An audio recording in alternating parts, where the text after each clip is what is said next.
plenário analisa destaques da MP que prevê linha de financiamento com recursos do FGTS para santas casas e hospitais filantrópicos. O presidente da Câmara afirma que mudanças no Estatuto do Desarmamento podem ser votadas ainda este ano.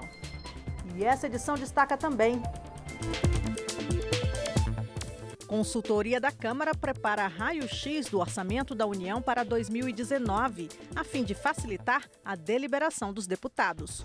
E você vai ver um histórico que o Jornal da Câmara fez sobre os presidentes do Brasil na nova República.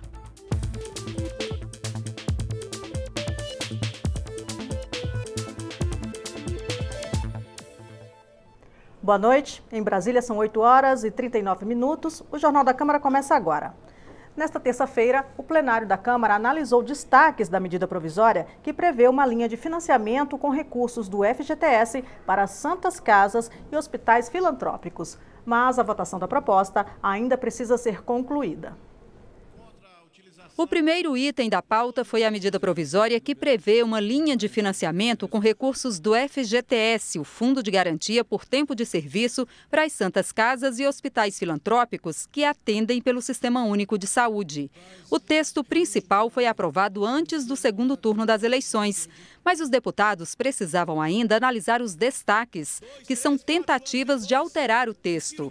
Partidos como PT e PSOL tentaram impedir a votação em protesto ao presidente eleito Jair Bolsonaro. Foi um presidente eleito com todas essas mentiras, com gigantes de pés de barro, que diz que é preciso expulsar quem pensa diferente do Brasil, que defende a tortura, misógino, sexista, machista, racista, e que acha que não é a polícia que tem que ser fortalecida, mas cada brasileiro e brasileira ter o direito de estar matando o outro e de defender a sua própria segurança. Por isso nós vamos obstruir em nome da democracia, dos direitos, da liberdade. Em nome da liberdade, pedimos a retirada de pauta. Finalmente nós teremos um governo de direita para endireitar esse Brasil, assim como já foi feito durante o regime militar, aonde o nosso país tornou-se a 7ª potência mundial, com segurança, com emprego, com desenvolvimento, com grandes projetos que até hoje são importantíssimos para o Brasil.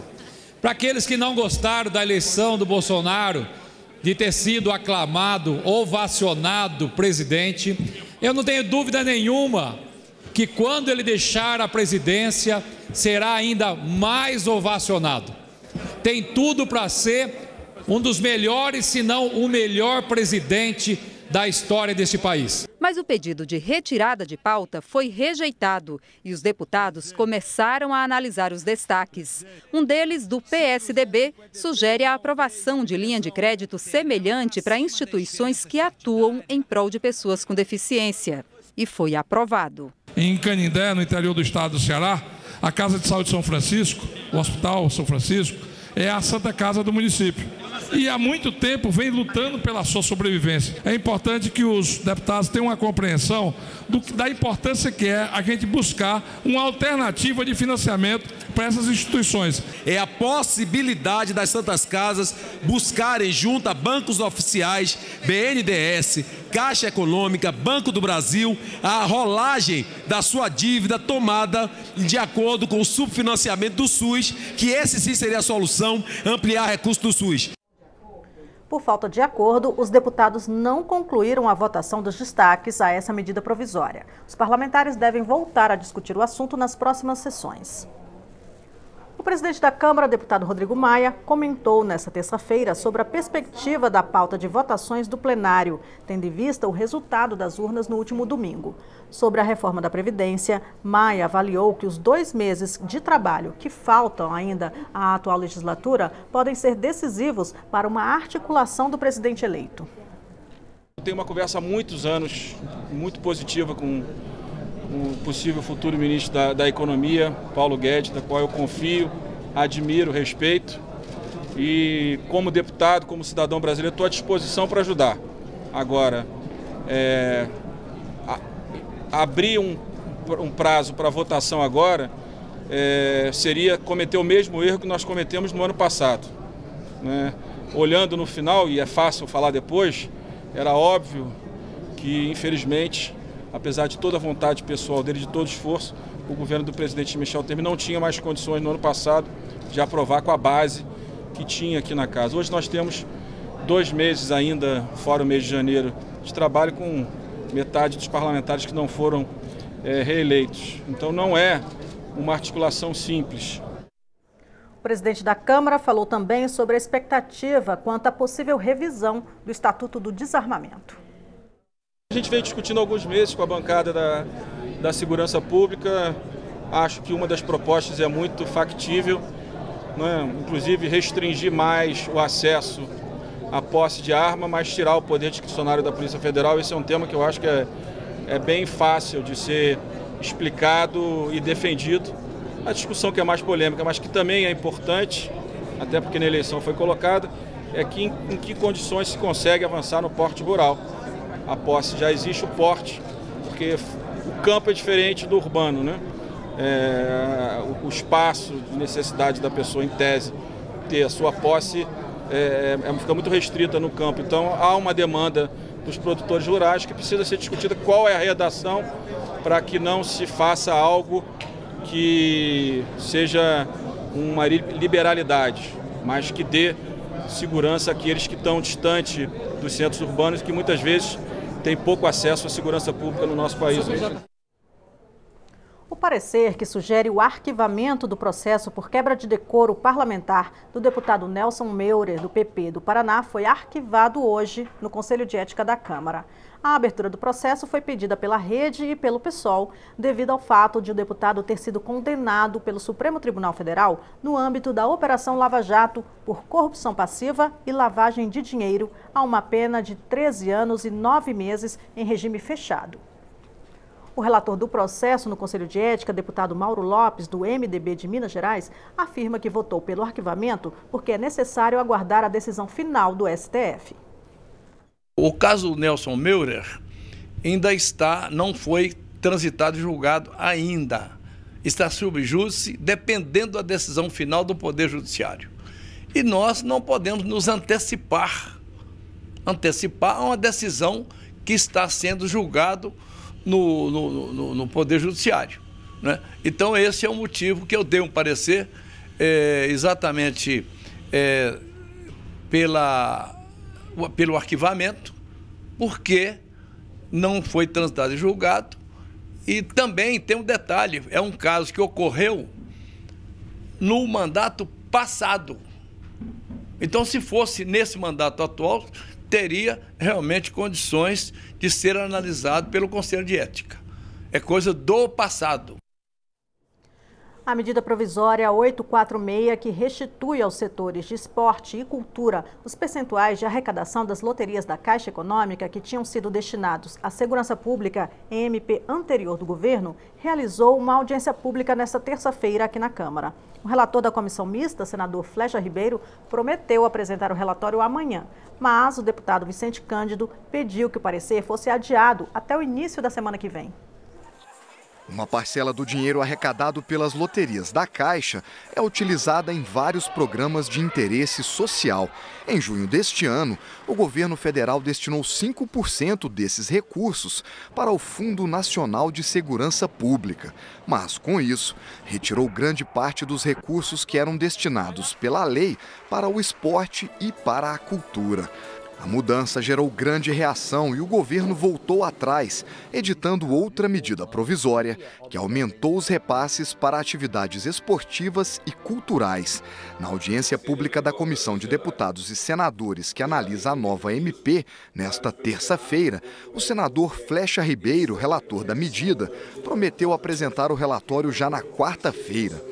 Mas surgiram questionamentos e o deputado Vicente Cândido pediu que sejam feitas mais negociações e que o relatório seja apresentado na segunda-feira, depois do feriado. esse tipo de processo, de procedimento, é melhor fazer com mais devagar, ele ganhar um final de semana para que ele possa debruçar em cima dos textos e das contribuições e apresentar um relatório já mais consensuado. Poderá dar mais velocidade do que fazer um relatório sem ouvir as partes, sem fazer a negociação devida e depois ter obstruções dentro do plenário e não votar, e aí o prejuízo poderá ser maior. O presidente da comissão, deputado Evandro Roman, acha que o relator e sua equipe têm capacidade para apresentar um relatório de consenso já nesta quarta. E lembrou que a medida provisória precisa ser votada pela Câmara e pelo Senado até o dia 28 de novembro para não perder a validade. O nosso prazo é um prazo curto. Nós temos que ter esse entendimento que é um prazo que ele se expira no dia 28 do próximo mês, do mês de novembro, e nós temos que ter a responsabilidade de encaminhar esse documento, no máximo saindo para que pudesse ser votado a partir do próximo dia 7. O ministro do Esporte também lembrou a urgência para analisar a medida provisória. Essa medida provisória recolocou os recursos que tinham sido retirados pelo 841 no Ministério do Esporte, no sistema, nas entidades de administração do esporte, nas secretarias estaduais do esporte, estão construindo uma grande unidade do desporto nacional, do esporte nacional, em torno dessa MP 846. E eu tenho certeza que o Congresso Nacional a aprovará em tempo e da forma que ela veio do governo federal. Todo final de ano, o Congresso vota o orçamento da União para o ano seguinte. O projeto do governo chegou em agosto, mas as discussões costumam avançar mesmo lá para novembro. Para facilitar o entendimento de tantos números, a consultoria de orçamento da Câmara produziu o raio-x do orçamento para 2019. Os números do orçamento da União são grandes. O projeto é complexo. Para simplificar, a consultoria de orçamento da Câmara lançou o raio-x do orçamento para 2019. 4 páginas com vários gráficos que deixam bem claro, por exemplo, o quanto sobra para as despesas não obrigatórias. Mostram também o peso dos gastos da Previdência e de pessoal nas contas do governo e o déficit da Previdência. O orçamento ele espelha as diversas áreas de segurança pública, defesa nacional, quer dizer, todos os gastos que a União promove nos diversos setores da sociedade estão espelhados e esse documento tenta agregar os principais gastos que a União tem e os montantes de uma forma bem gráfica, né, do maior para o menor. A publicação está na página da Câmara na internet. O endereço é www.câmara.leg.br. Daí você vai em Orçamento da União e clica em Leis Orçamentárias. Na parte de cima, à direita, está o link para o raio-x do orçamento. Deputados federais eleitos pelo Partido Novo fizeram nesta terça-feira uma visita ao Congresso Nacional. O partido, que ainda não tinha representantes no Legislativo Federal, agora tem 8 parlamentares. 4 dos 8 deputados federais eleitos pelo Partido Novo fizeram uma visita institucional à Câmara e ao Senado. No plenário Ulisses Guimarães, os parlamentares tiraram selfies e experimentaram a tribuna. É dela que os recém-eleitos defendem suas propostas. E o Partido Novo apresentou algumas durante a campanha, entre elas o recall de políticos. E político que prometeu fazer algumas coisas, assumiu alguns compromissos e não cumpriu. A gente, de repente, pode trocar. Para um partido que disputou pela primeira vez uma votação nacional, o Novo não decepcionou. Além de Romeu Zema, eleito governador de Minas Gerais, segundo maior colégio eleitoral do país, o Partido Novo elegeu 20 deputados, 11 estaduais, 1 distrital e 8 federais. O Partido Novo foi fundado em 2011 e só teve o registro reconhecido pela Justiça Eleitoral em 2015. O equilíbrio entre os poderes, como você viu aí, é um dos fundamentos básicos da democracia. E como ele tem funcionado no Brasil desde a redemocratização do país, é o que mostra agora a reportagem de Cassiano Tormin. O período mais recente da história do Brasil, chamado de Nova República, começa em 1985, com a eleição do primeiro presidente civil depois da redemocratização. Tancredo Neves ainda foi escolhido de forma indireta pelo Congresso Nacional. Morreu antes da posse e o vice-presidente eleito, José Sarney, exerceu o mandato. Em 1989, Fernando Collor de Mello venceu a primeira eleição direta desde 1960. Afastado pelo Congresso, foi substituído pelo vice Itamar Franco. De lá para cá, outros 3 presidentes foram eleitos e reeleitos diretamente: Fernando Henrique Cardoso, Luiz Inácio Lula da Silva e Dilma Rousseff, também afastada e substituída pelo vice Michel Temer. Para os historiadores e cientistas políticos, o presidente da República e o Congresso Nacional têm tido pesos que variaram ao longo desses 30 anos. No Brasil, no nosso presidencialismo, não existe governo, chefe de executivo, sem Congresso e sem Senado, porque a gente vive um presidencialismo de coalizão. E no Poder Executivo, quase nada se faz sem aprovação do Congresso, porque a gente depende de lei. O Executivo ainda tem muito poder, né? Ele ainda é a figura primordial. As outras instituições, muitas vezes, eu noto que elas vão simplesmente atrás desse poder que o presidente tem. Se, por um lado, o presidente da República tem muito poder, por outro lado, afirmam os especialistas, os deputados e senadores podem assumir o protagonismo político nos momentos de crise. Seguramente uma falta de equilíbrio nessa relação dos poderes. O poder executivo é mas muito mais forte do que o poder legislativo nos momentos de normalidade. Agora, há os momentos de altas crises e o poder legislativo ou pode ser subjugado, pode ser fechado, como já foi em várias ditaduras, ou de repente pode depor democraticamente o presidente da República. De 46 para cá, todas as grandes crises políticas pelas quais o Brasil passou foram resolvidas pela negociação política, ou seja, pelo Congresso Nacional. Eu posso dar como exemplos a crise suscitada pela renúncia de Jânio, em 61, e o Congresso encontrou uma solução, uma saída, que foi a adoção do parlamentarismo, que permitiu a posse de João Goulart. E eu posso citar no caso de Collor, ou seja, a crise tinha chegado a um ponto tal que ele acabou sendo afastado. O vice constitucionalmente eleito, Itamar Franco, assumiu a presidência e normalizou o país. No Brasil, os 3 poderes da União são independentes e harmônicos. É o que estabelece a nossa Constituição. No Estado Democrático de Direito, funciona assim. Cada um dos poderes deve exercer livremente suas atribuições sem interferências. Cabe ao Poder Executivo colocar em prática as leis elaboradas pelo Legislativo. O presidente da República também tem a prerrogativa de apresentar sugestões para o parlamento na forma de projetos de lei, propostas de emenda à Constituição e medidas provisórias. E nessa divisão das atribuições de cada um dos 3 poderes, o equilíbrio é fundamental. Dividir atribuições para ninguém ficar forte demais está na Constituição. Judiciário, Legislativo e Executivo são poderes da União, independentes e harmônicos. Têm autonomia, mas com relações entre si. No processo legislativo, tanto o presidente quanto deputados e senadores podem ter a iniciativa, apresentar projetos de lei e propostas de emenda à Constituição. O Congresso aprova, mas cabe ao presidente da República a palavra final. Ou sanciona e o texto vira lei, ou veta. Aí o Congresso ainda pode entrar de novo no assunto e derrubar o veto.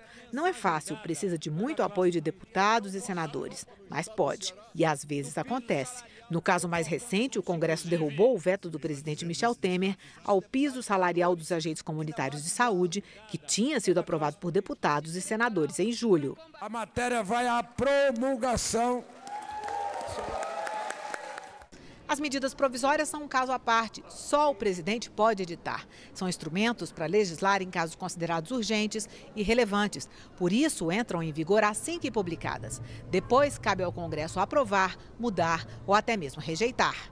As MPs rendem muitas reclamações. Parlamentares dizem que passam tempo demais discutindo iniciativas do Executivo, mas já foi pior. Antes elas valiam por tempo indeterminado. Hoje, se o Congresso não analisar uma MP em 120 dias, ela perde a validade. No ano passado, por exemplo, a Câmara votou em plenário 168 propostas. 49 foram projetos de lei e 31 medidas provisórias. A redição indefinida de medidas provisórias foi uma perda desse poder, ou seja, o Congresso de alguma maneira conseguiu restabelecer um certo equilíbrio, um certo poder, tomou algum poder de volta em relação às medidas provisórias.